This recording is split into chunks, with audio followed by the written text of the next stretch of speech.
Hello, my friends. We are going to be learning today the final chapter of the laws of ethics. We are learning chapter 7, where the Rambam is going to be discussing the idea of not gossiping. Talking in Hebrew, it's called Lashon hara, that a person should not speak evil language, where the idea of gossip is a very terrible thing, and the Rambam speaks about it at length in why and how and what are the laws of what we are not allowed to do. So he starts off by saying that a person who collects gossip about someone else violates a prohibition of the Torah where it says, do not go around gossiping among your people. So number one, we know it's very clear, the Rambam spells out for us, it's a very clear prohibition from the Torah that we're not allowed to gossip. Even though, technically, there is no concrete punishment for this, it's a very severe sin and can cause the death of many people. Therefore, the idea where it says in the Torah, do not stand still over your brother's blood, is placed in the Torah near this prohibition because we find that it can bring the death of many Jewish people. As we found throughout history that because of gossip, it has brought lots of bad and very terrible endings for Jewish people. We find this in the story in the Tanakh with Doeg the Edomite. We find this actually also in regards to the destruction of the temple, where there is a whole story, but the short of it is that there was a guy who made a big party and he had a friend whose name was Kamsa, and he had an enemy whose name was Bar Kamsa. And when he made this party, so Bar Kamsa by mistake was invited, who was his enemy instead of his friend. And long story short, the guy who made the party humiliated him and sent him flying out. And the guy Bar Kamsa was very upset because he was very much ashamed in public. And he went and he told and he gossiped about the Jewish people to the Roman emperor. And that caused the destruction of the temple and the killing of millions of Jews. So the words have a very, very powerful power. And we have to be very careful how and where and when we use them. So that's something which is extremely important. So the Rambam says, who is a gossiper? What is a gossiper? This is someone who collects information and then goes from one person to another person saying, this is what so-and-so said. This is what I heard about so-and-so. Even if the statements are true, but still, they can bring to the destruction of the world. And this is something which we are not allowed to do by any shape or form. There is a much more serious sin than just gossiping, which is also included in this prohibition, where it's talking about, we're not just speaking in general about what other people do. So first of all, there is the idea of a person is not allowed to speak about what other people are doing. You know, I saw this guy, he redid his roof. You know them?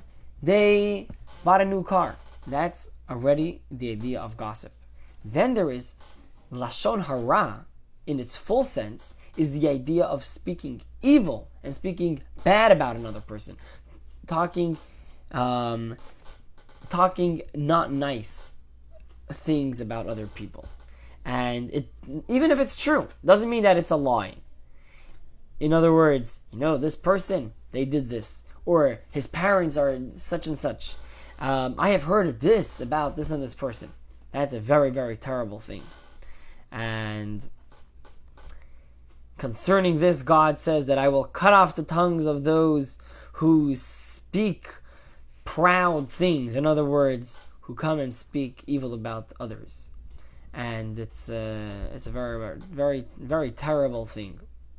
And our sages say that three sins for which there is retribution in this world and for which a person is denied entry into the world to come, God forbid. And that is serving idols, to have forbidden sexual relations, and murder. And it says that Lashon hara, speaking evil, speaking ill about someone else, is equivalent to them all. So this is something which is extremely, extremely harsh. And our sages have said that a person who speaks Lashon Hara is like one who denies God.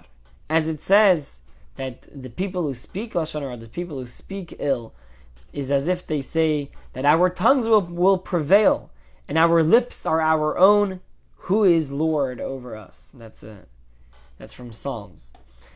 In addition, it says that when a person speaks ill about someone else, the truth is that he is killing 3 people by his words. Why? Because he is killing his good within himself. So the person who speaks it, the one who listens, and then the person about who they are talking. And the truth is that the one who listens is the worst, because he's the one who actually, because he's listening, he is making the person to say it. If he wouldn't listen, then the person wouldn't say it. Then there is another idea which is called avak Lashon Hara, which would literally mean dust of Lashon Hara, which is not Lashon Hara itself. It's not speaking ill per se, but rather it is an extension, and it's the dust of it. In other words, it comes up. It's a runner's up. And that's for instance, it's like you tell someone, you won't believe what this guy did. And you're like, you don't actually say it, but it's like you're implying that something happened. Or you're like, I don't want to tell you what just happened with this and this person.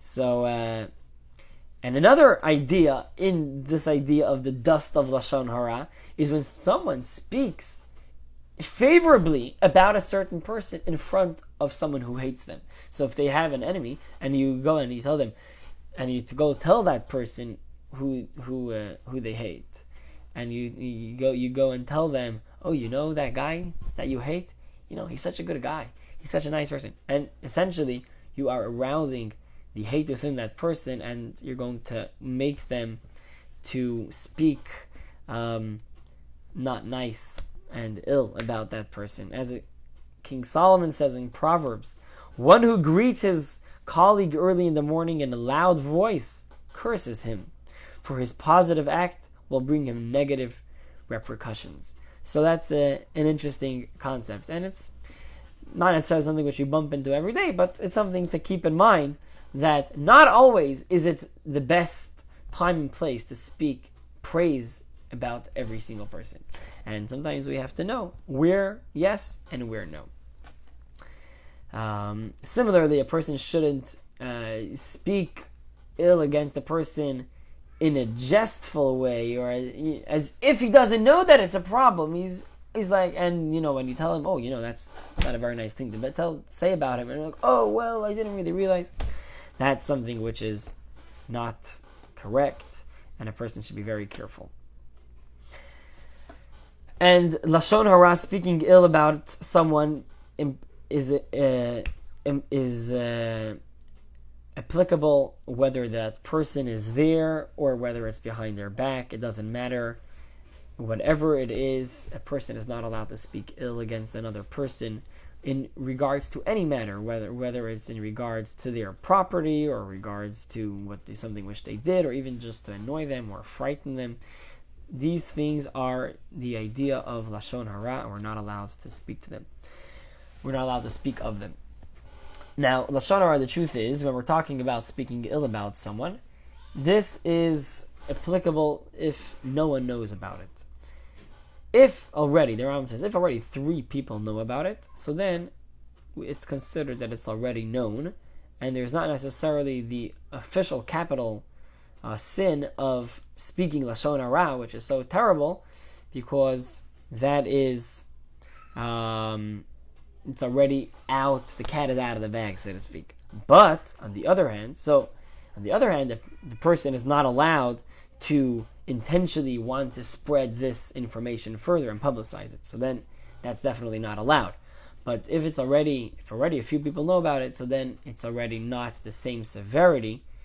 If you heard about it and you're speaking about it, obviously a person should never speak about other people in their degradation or speaking negatively about them, but it doesn't have that same capital level of speaking ill about that person as a great sin. And the Rambam concludes the idea of speaking Lashon hara, of speaking ill. He says that all these above people who speak Lashon hara, we should not live in their neighborhood, and it is forbidden to live near them because it's a terrible, terrible trait, and it, as we said, it can bring to the destruction of the world. And it says that our ancestors who came out of Egypt, and our forefathers, they came out of Egypt and they went into the desert to get the Torah, and they were supposed to go to Israel, and they were in the desert for 40 years as a punishment for what? For speaking Lashon hara, for speaking ill. Against what? Not a person, about the land. They spoke ill against the land of Israel. And because of that, they had that judgment from God that they would not go into Israel because they spoke bad against a land. So that's how much more so that we have to be careful when we speak about other people. Now the Rambam moves on to another idea, and he speaks about the idea of revenge. A person is not allowed to take revenge. As it says in the Torah, do not take revenge. Even though, again, there is no specific punishment for a person who takes revenge. It is a very bad trait. Instead, a person should always rise above his feelings in regards to all various worldly things, and not want to take revenge, but rather to forgive with a full heart. What does revenge mean? So the Rambam explains what it means to take revenge. Let's say a person asks someone, can I borrow your car for an hour? Can I borrow a certain object? And the person says no. So now you're upset. Now it comes a week later, and the other person, the owner of the car, comes over and he's like, oh, my car broke down. Can I borrow your car for an hour? And you're like, no, you didn't lend me yours. Why should I lend you mine? So that's not a very nice thing to do. But rather we should forgive, and even though the person has wronged us, we should still be nice to them and kind to them, and we should forgive them with a complete heart. Then there is another idea of not holding a grudge against a person. So in other words, as it says in the verse, do not bear a grudge against the children of your people. Where we have, if a person, let's say, a person tells someone, can you rent me this house? Let me live here. I'll pay you. And the person says, no, I don't want you to live in my house. I don't want to rent this house to you. Then, a few days later, the owner of the house comes and asks him and tells him, I need an axe. Can I borrow your axe? So the guy tells him, listen, you didn't want to rent me your house, but I am not like you. I'm going to lend you my axe. I'm a nice guy. That is called holding a grudge. And that is something which is forbidden not to do, but rather we should wipe it away from our heart, and we should not ever bring it to mind. And as long as a person brings the matter to mind, in other words, he thinks about this wrongdoing that the person has done to him, he is essentially going against this prohibition because he's holding a grudge. And he's remembering it. And the Torah condemns holding a grudge. But rather we have to wipe it away from our heart entirely without remembering it at all. This is, and the Rambam finishes off the entire chapter and the entire set of the laws of ethics. This is a proper quality which permits a stable environment, trade and commerce to be established among people. So if we go in this way, according to everything that the Rambam has told us over the last 7 chapters, we will essentially be able to have good, nice, upstanding people, and we will be able to live in peace and harmony between one another. and we will be able to live the best possible life that we can.